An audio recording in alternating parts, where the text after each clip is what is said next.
여러분들께서 좀 두 가지 말씀드리고 싶은데 첫 번째는 통합연금 포탈. 우리 금융감독원에서 하고 있는 거기 들어가서 내가 받을 수 있는 예상 연금액이 얼마인가를 시뮬레이션 해볼 수 있으세요. 통합연금 포털. 그러니까 여러분이 가입하고 국민연금부터 가입하고 계신 연금이 거기 다 뜹니다. 자동으로. 회원 가입하시면.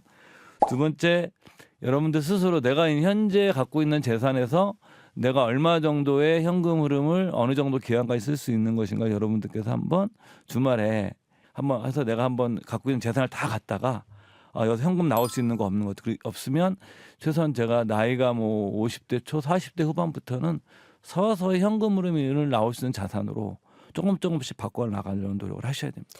듣다 보면 알걸요, 하다 보면 늘걸요. 재테크 비법을 매일 오전 11시 변하고 친근한 경제 파트너 박연미의 목돈 연구소. 여러분 시장하시죠? 경제 이유식 한 그릇 어떠세요? 도움되는 상식, 돈 되는 지식을 이유식처럼 떠먹여 드릴게요. 지식편의점 미래에셋증권 투자와 연금센터 이상건 전무와 함께합니다. 안녕하세요. 예, 반갑습니다. 전무님, 우리 오늘도 경제 이유식 크게 한번 끓여볼까요? 근데 오늘은 좀 이렇게 네. 우리가 이제 홍어 같은 거는 이렇게 아주 달거나 달콤하거나 이렇게 먹지 않잖아요. 쌉쌀한 맛으로 먹잖아요. 아, 홍어는 그 냄새로 먹죠, 사실. 예. 네. 그래서 오늘은 좀 홍어류의 얘기를 준비하고 있습니다. 오늘의 이야기는 홍어류의 지식이다. 일단 저는 취향. 약간 씁쓸하지만 알아야 되는. 그래요. 인생의 맛일 것 같기도 하고요. 일단 저는 취향에 맞습니다. 예. 오늘은 그래서 구체적으로 주제가 뭔가요? 우리나라가 이제 2025년이 되면 65세 이상. 이게 65세가 중요하냐면 이게 예전에 반기문 사무총장님이 계셨던 유엔 국제기구죠. 국제기구에서 정한 노인의 정의가 65세입니다. 이게 뭐 요즘은 사실은 65세는 청춘이시죠. 근데 이게 예전에 이제 국제적인 스탠다드예요. 한 나라의 고령화 정도로 측정을 할 때는 65세 인구 기준으로 하는데 이 65세 이상 인구가 20%가 넘어가면 즉 국민 5명당 1명이 65세 이상이면 굉장히 많은 거죠. 그거를 초고령 사회라고 합니다. 가장 나이가 많이 들었다는 뜻인데 현재 초고령 사회에 진입한 나라는 뭐 옆나라 일본, 세계에서 가장 빨리 초고령 사회에 진입을 했죠. 뭐 이탈리아, 뭐 독일 이런 나라들이 있습니다. 근데 우리나라가 한 2, 3년 뒤면 초고령 사회에 진입을 하는데 그냥 초고령 사회에 진입한 게 아니라 세계 신기록을 세우면서 초고령 사회에 진입을 했습니다. 갖고 있던 모든 기록을 갈아치우면서 네. 고령화 속도에서 그러니까 이 그런 고령화 정도가 좀 얼마만큼 나이 들어서 하는 거냐 쉽게 생각해 보시면 한 지금 40세 정도 되는 여성분들이라면 그냥 뭐 절반 이상은 90 넘어까지 사신다고 생각하시면 돼요. 평균 수명을 생각하시면 안 됩니다. 그러니까 더 오래 사실 거고 그래서 이렇게 오래 사는 사회가 되면 과거에 생각하지 못했던 과거에 우리가 뭐 이렇게 눈여겨두지 않았던 새로운 어떤 그 리스크 이런 위험들이 생겨나기 때문에 그런 내용을 오늘은 준비해갖고 왔습니다. 네, 장수만세라는 프로그램이 예전에 있었거든요. 예. 장수가 축복이던 시절도 있었고 물론 지금도 건강하게 오래 사시는 거 너무 기쁘고 축복받은 일인데 예. 좋기만 한 건 아니다 이런 말씀이에요. 일단 장수에 따른 리스크, 요걸 리스크의 관점에서 이야기해 본다는 건데 초고령 사회라는 거 우리가 진입하는 게 그럼 2년밖에 안 남은 거예요? 예. 2023년이고 아까 말씀하신 게 2025년이니까 예. 우리 이거 브레이크 없습니까? 브레이크 없죠. 인구는 그 우리가 이제 경영학의 아버지라고 불리는 그 피터 드러커 박사가 네. 한 유명한 얘기인데 서서히 변하지만 확실히 변합니다. 이거는 관찰이 가능한 거지만 굉장히 서서히 변하기 때문에 그분이 하신 얘기가 뭐냐면은 이미 와 있는 미래라는 거예요. 초고령 사회라는 건 이미 와 있는 미래입니다. 왜냐하면 이건 정해져 있는 거예요. 그리고 출산율이 국가에서 지금부터 우리가 아이들을 많이 납시다 한다서 확 높일 수 있는 게 아니고 인간들이 너무 오래 살면 안 되니까 뭐 옛날에 뭐 그 중세시대 풍습처럼 고려장을 사회적으로 합시다 할 수도 없는 것이고 그래서 인구 변화는 서서히 변하지만 가장 확실한 변화고 이거의 변화되는 흐름을 막을 수 있는 것은 아무것도 없죠. 서서히 변하지만 확실히 변한다. 예. 무서운 얘기네요. 계절처럼 반드시 오는 계절의 변화처럼. 그래요. 구체적으로 좀 들어가 봐서 오래 산다는 것의 축복 이면에는 장수에 따른 리스크도 있다. 이게 예. 구체적으로 어떤 의미입니까? 이게 순수하게 우리가 이 경제적인 의미로는 장수 리스크를 학자들이 해석하는 개념은 자신의 생각보다 더 오래 살면서 발생하는 경제적 리스크만을 의미해요. 그렇지만 우리가 저희가 이제 좀 장수 리스크를 말씀드릴 때 오래 사는 걸 말씀드릴 때는 좀 더 좀 넓은 의미로 확대 해석해서 삶 전반에 관해서 저는 얘기를 하는데 한 3가지 정도가 있는 것 같아요. 저희 센터에서 이거는 자료를 만든 것들은 첫 번째 무업 장수, 일 없이 오래 사는 거. 야, 너무 이제 힘들 인생이 것 같은데요. 힘들다. 유병 장수. 그러니까 아픈 채로 오래 사는 건데 이것도요. 이것도 사실은 이제 이게 좀 만성질환에서 이제 거의 다 관리가 되잖아요.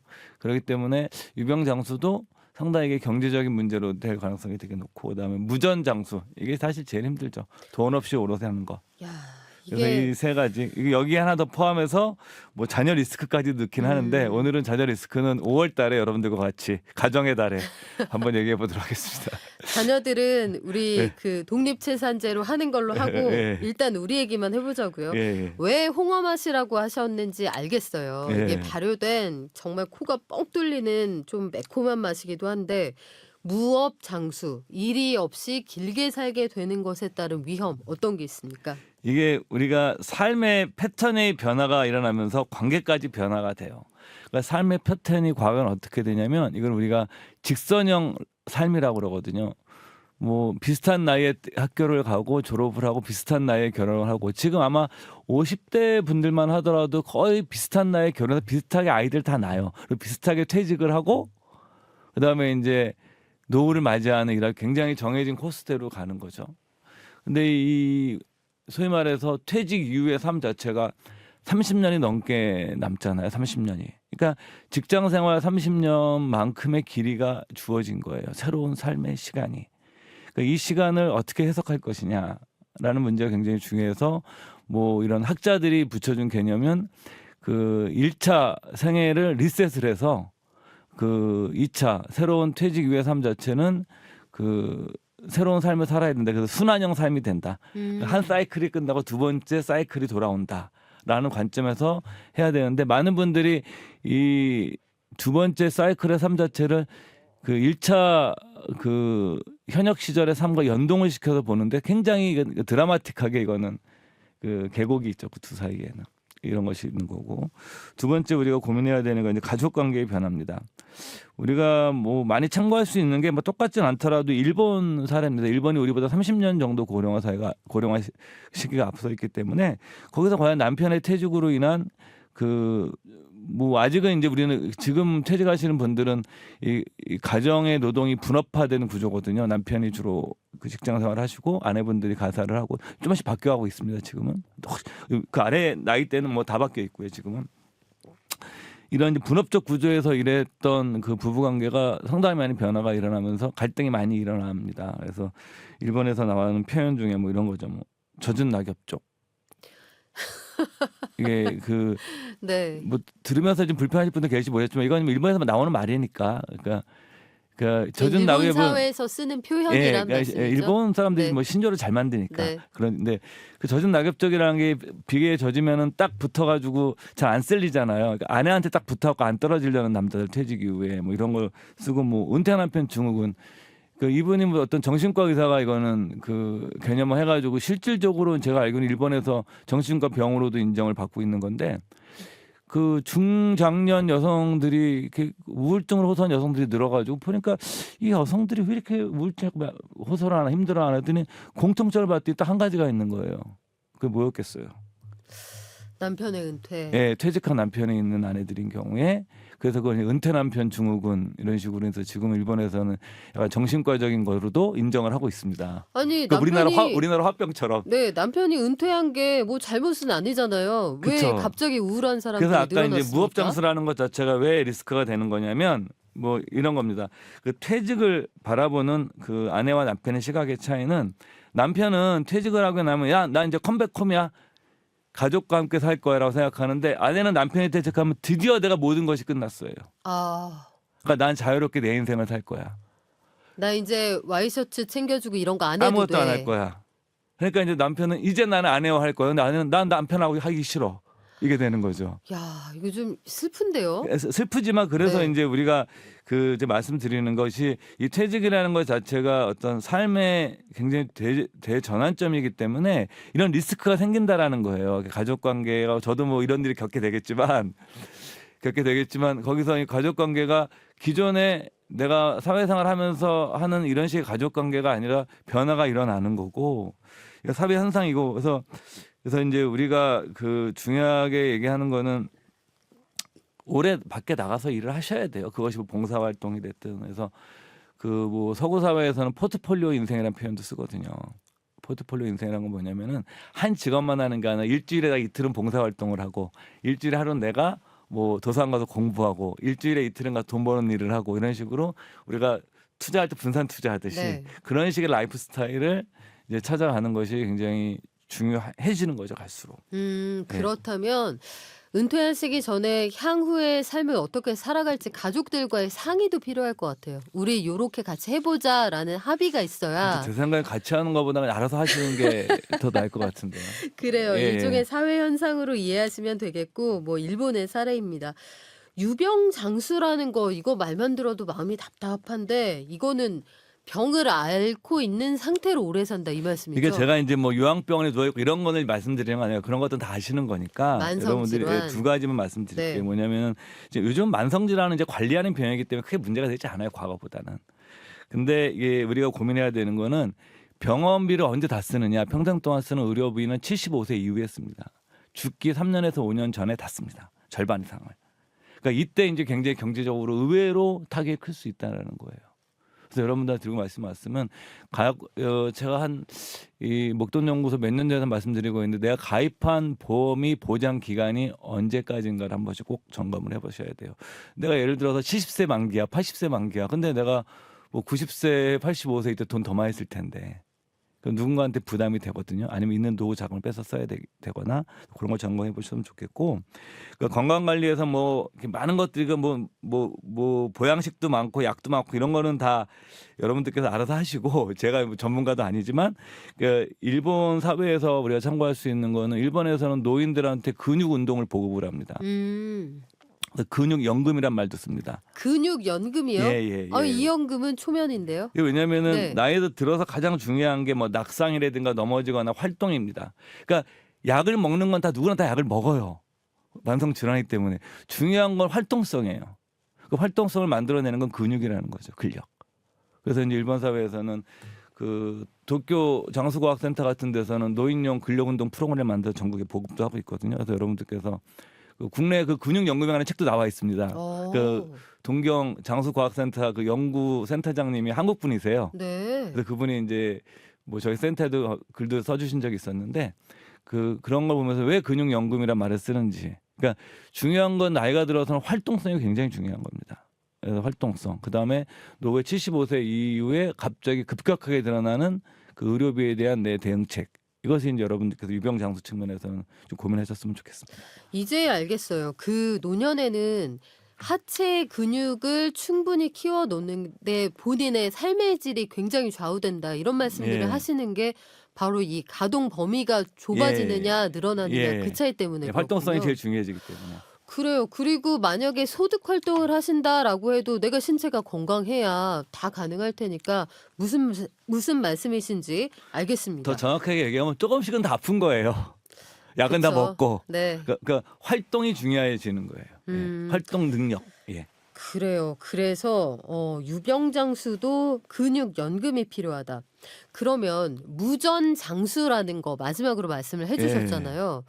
아, 이거 고민되는데 돈 없이 오래 사는 위험 이거 아득하거든요.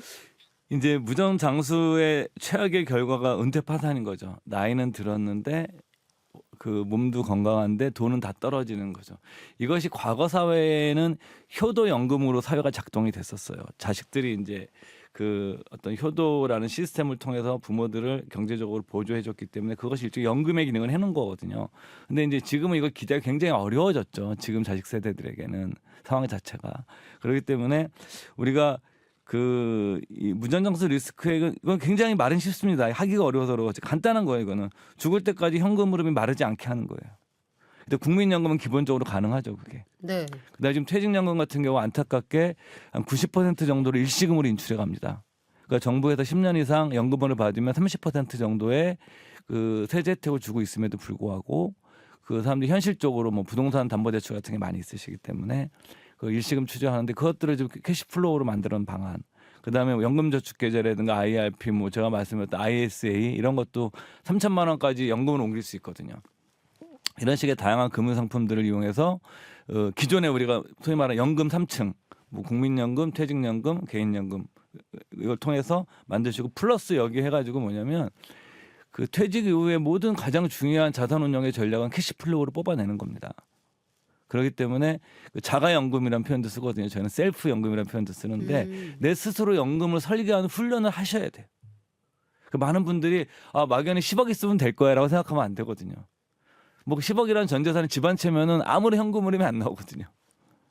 그렇지 않습니까? 그렇죠. 네, 그렇기 때문에 네. 여러분들께서 좀 두 가지 말씀드리고 싶은데 첫 번째는 통합연금 포탈 우리 금융감독원에서 하고 있는 거기 들어가서 내가 받을 수 있는 예상 연금액이 얼마인가를 시뮬레이션 해볼 수 있으세요. 통합연금 포털. 그러니까 여러분이 가입하고 국민연금부터 가입하고 계신 연금이 거기 다 뜹니다. 자동으로. 회원 가입하시면. 두 번째 여러분들 스스로 내가 현재 갖고 있는 재산에서 내가 얼마 정도의 현금 흐름을 어느 정도 기간까지 쓸 수 있는 것인가 여러분들께서 한번 주말에 한번 해서 내가 한번 갖고 있는 재산을 다 갖다가 여기서 현금 나올 수 있는 거 없는 것 없으면 최소한 제가 나이가 뭐 50대 초 40대 후반부터는 서서히 현금 흐름이 나올 수 있는 자산으로 조금씩 바꿔 나가려는 노력을 하셔야 됩니다. 현금 흐름이 나올 수 있는 자산으로 바꿔 나간다. 근데 대부분은요. 회사 다니고 집 한 채 있고 아마 그 비슷한 연령층에 그 정도 자산을 가지고 계실 텐데 예금 조금 있고 투자하신 거랑 이걸 현금이 나오는 방식으로 자산을 재구성한다. 이거 어떻게 하면 돼요? 제가 요즘 유튜브에서 관심 있게 보고 저희 직원들한테도 같이 이런 거 우리 많이 만들어 보자는 얘기를 하는데 이런 거죠. 3억으로 월 200만 원 만들기. 뭐 이런 식의 이제 그 개념들이 있거든요. 네. 그게 이제 거기서 어떤 ETF 같은 것들도 뭐 한국 거 미국 거 조합을 하고 리츠 같은 것들도 뭐 요즘 리츠 가격이 굉장히 많이 빠져가지고 리츠 투자자분들이 저도 좀 리츠를 좀 가지고 있는데 좀 속이 좀 쓰리시긴 하지만 그래도 이것도 안정적으로 캐시플로우가 나오는 자산들이거든요. 이렇게 나오는 자산들을 조합을 해서 만드는 방법 이런 것들이 의외로 많아요. 근데 제가 몇 개는 다 추천드리고 싶을 수는 없지만 몇 개는 굉장히 수준 있게 만드신 분들이 있어서 여러분들께서 한번 현금 흐름을 짜는 연습을 하셔야 돼요. 왜냐하면 이거를 누가 완전히 여러분한테 맞는 그 솔루션을 완벽하게 공짜로 해줄 수 있는 곳은 없어요. 아 진짜요? 네, 누가 있겠습니까 그거를. 그러네요. 내 사정은 내가 제일 잘 아니까. 예. 이런 건 어때요, 전무님? 그 주택연금 같은 거 있잖아요. 그러니까 국가에서 권장하는 좋죠. 사안 중에 하나인데. 네, 주택연금도 좋죠. 주택연금은 우리나라 주택연금의 가장 큰 장점은 이게 그 주가 하락의 리스크를 집 주인이 안 갖고 있고 그 주택금융공사 갖고 있는 거예요. 집값 하락에. 네, 집값이 떨어져도 네. 당초 약정된 연금은 더 주니까 하락 리스크를 주택연금이 갖고 있는 거죠. 그러니까 리스크는 원래 거래를 하게 되면 이건 대출 거래거든요. 이거는 사실은 내가 내 집을 담보로 대출 받아서 연금을 받는 거기 때문에 이 채권자와 채무자가 리스크를 같이 소유해야 돼요. 원래는. 근데 이거는 비대칭적이죠. 그러니까 가격이 하락하면 같이 좀 손해를 보고 막 이랬는데 여기는 채무자가 일방적으로 이익이 나는 구조로 되어 있습니다. 그러니까 연금 받는 사람이. 그다음에 두 번째로는 이게 죽을 때까지 주죠. 네. 그러니까 이게 장점이 있는데 이 단점이 이제 이게 나중에 돌아가셨을 때 자녀 재산이 있을 때 이거를 안 팔릴 경우에 이런 것들은 좀 어려움이 좀 있는데 그런 것들을 감안하더라도 주택연금은 굉장히 장점이 훨씬 많은 그 제도라고 할 수가 있습니다. 네, 우리나라처럼 상속 문화가 강한 문화권에서는 좀 아직까지 보편적이지 않을 수 있지만 그래도 점점 가입하시는 분들이 계속 늘고 늘어나고 있어요. 있죠. 계속 늘고 있습니다. 이건 계속 그래요. 늘고 있어요. 그리고 마지막으로 레버리지. 요거 투자하는 버릇이 요쪽으로 들어있는 분들은 퇴직하시고 나서도 시간이 많아서 이거 관심 가실 수 있거든요. 그러니까 퇴직 이후에 가장 위험한 게 두 가지입니다. 투자가 아니에요. 많은 분들이 생각하는 게 내가 돈을 뭐 얼마가 중요해 이런 게 생각 아니라 퇴직 이후에 가장 취약한 게 뭐냐면 금융사기와 사기당하는 거와 레버리지를 많이 일으키는 겁니다. 이게 왜냐하면 금융사기를 한번 당하면 내가 돌아갈 수가 없어요. 그 레버리지도 자산이 한번 딱 박살이 나면 네. 돌아갈 수가 없어요. 내가 예를 들어 내가 뭐 주식형 펀드를 가입했다. 내가 뭐 삼성전자 주식 샀다 하더라도 이것이 박살 나도 돈이 남아 있거든요. 근데 박살 나면 완전히 박살 나는 구조가 이제 금융사기와 레버리지이기 네. 때문에 두 가지에 대한 여러분들께서 항상 경계심을 가지셔야 됩니다. 그래요. 그리고 퇴직 이후에는 이걸 되돌릴 기회가 많지 않으니까 맞죠. 이쪽으로는 눈도 돌리지 말라는 구조언 마지막으로 지금까지 미래에셋 투자와 연금센터 이상건 전무와 함께했습니다. 고맙습니다. 네, 고맙습니다.